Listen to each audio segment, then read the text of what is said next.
I was standing outside the conference room when I heard my boss say my coworker's name, Jennifer Peterson, and announce she was getting the senior director position, the promotion I'd been promised, the promotion I'd earned. She was smiling, thanking everyone, and I realized in that moment she'd stolen everything from me. But what she didn't know was that I'd already seen the photos on his phone, and her fiancé was about to see them too. Let me tell you exactly how I made sure she lost everything, because by the time I was done, she wished she'd never known my name. 6 months earlier, I thought Jennifer was my friend. We'd started at the consulting firm around the same time, grabbed lunch together every Thursday, complained about the same annoying clients. She was engaged to this guy, Marcus, super sweet, a teacher completely devoted to her. She showed me her wedding Pinterest board at least a dozen times. I was even invited to the engagement party. I'd been working on this massive client proposal for our biggest account, a retail chain looking to restructure their entire supply chain management system. This was the kind of project that made careers. I spent 3 months on it. Nights, weekends. I even canceled a trip to see my sister because I was so deep in the financial modeling. My boyfriend at the time told me I was obsessed, and honestly, he wasn't wrong, but I knew this was my shot. Our boss, Derek Hammond, was a 42-year-old married father of 3 who wore expensive suits and loved reminding everyone he played golf with the CEO. He'd made it clear to me that if I nailed this proposal, the next senior director spot was mine. He said it directly to my face, "Bring this home and you're moving up." I brought it home. The client loved it. Signed a 3-year contract worth $8 million. The warning signs were so obvious now that I look back. Jennifer started staying late at the office around the same time I was finishing the proposal. She'd pop by my desk, ask how it was going, offer to help review sections. I thought she was being supportive. She'd say things like, "You're so talented, I could never do what you do," and I ate it up like an idiot. Then Derek started calling her into closed-door meetings. She'd come back looking flushed, adjusting her blouse. I didn't think anything of it. But that wasn't even the worst part. 2 weeks before the promotion announcement, Derek asked me to present the project to the executive committee. I walked them through every detail, the cost savings projections, the implementation timeline, the risk mitigation strategies. They asked tough questions. I had every answer. When I left that room, I knew I'd crushed it. Jennifer wasn't even at that meeting.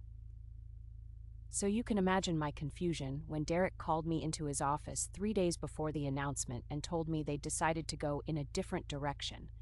He said the role required a different skill set than what I brought to the table. He actually said that to me, with a straight face.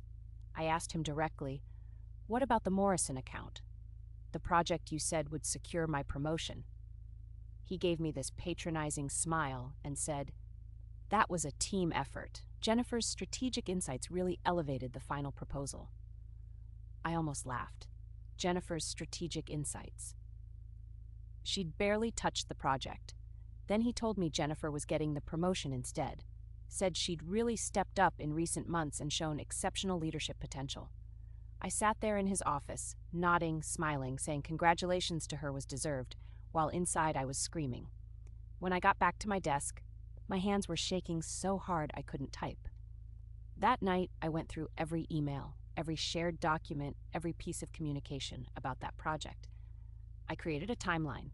I had original drafts with my name on them, timestamps on files, email chains where I was clearly directing the work. Jennifer had contributed maybe 5% of the content, and most of that was correcting her own misunderstandings of the financial models. I built a folder with everything. I didn't know what I'd do with it yet, but I needed proof I wasn't crazy.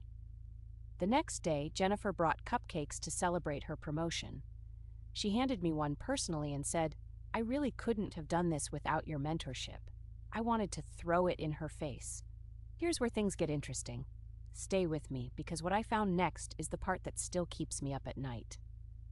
A week after the promotion announcement, I was working late, genuinely late, not Jennifer's version of late. Around 8 p.m., I went to the break room for coffee and heard sounds coming from Derek's office. Not work sounds. I stood there for maybe 30 seconds, frozen, before I realized what I was hearing. I pulled out my phone and recorded about 2 minutes of audio through the door. Crystal clear. Then I got the hell out of there. The next morning, Derek left his phone on the conference room table during a meeting. He got called away for an urgent call, and there it was, screen unlocked, sitting there like a gift from the universe. I had maybe 90 seconds. I opened his messages with Jennifer. I didn't even have to scroll. The recent texts were explicit. Photos, plans to meet at hotels, her complaining about Marcus being too clingy, Derek telling her the promotion was handled and she didn't need to worry. I airdropped the entire conversation to myself. Every message, every photo. 6 months of evidence. Then I found the real goldmine, an email draft Derek had never sent, where he'd written to HR justifying Jennifer's promotion. In it, he'd literally copied and pasted paragraphs from my project summary and attributed them to her. He'd fabricated one-on-one meetings with clients that she'd never attended. It was fiction. I took screenshots of everything. For 2 days, I sat on this information feeling physically sick. Part of me wanted to go to HR, follow the proper channels, be professional. But I knew how these things went. Derek was untouchable. Jennifer would cry, deny everything, and I'd be labeled a troublemaker. And what I did next? Most people told me I'd gone too far. I created a burner email account and sent everything to Marcus. Every text message, every photo. The timeline showing when they were together and when Jennifer told him she was working late. I included screenshots of her telling Derek that Marcus was boring in bed and she couldn't wait until after the wedding to leave him. I didn't identify myself. I just wrote, "I thought you deserved to know the truth before you marry her." Then I sent the entire folder, the project files, the email draft, the evidence of the affair, to the CEO, the head of HR, and our company's ethics hotline. I included a formal complaint documenting everything. The stolen credit, the fabricated promotion justification, the affair between a married managing partner and his subordinate. I went to work the next day like nothing happened. By 10 a.m., Jennifer was crying in the bathroom. Marcus had called her 73 times, driven to the office, and confronted her in the parking lot in front of half the staff. He was screaming about the wedding being off, about how he'd wasted 4 years on her.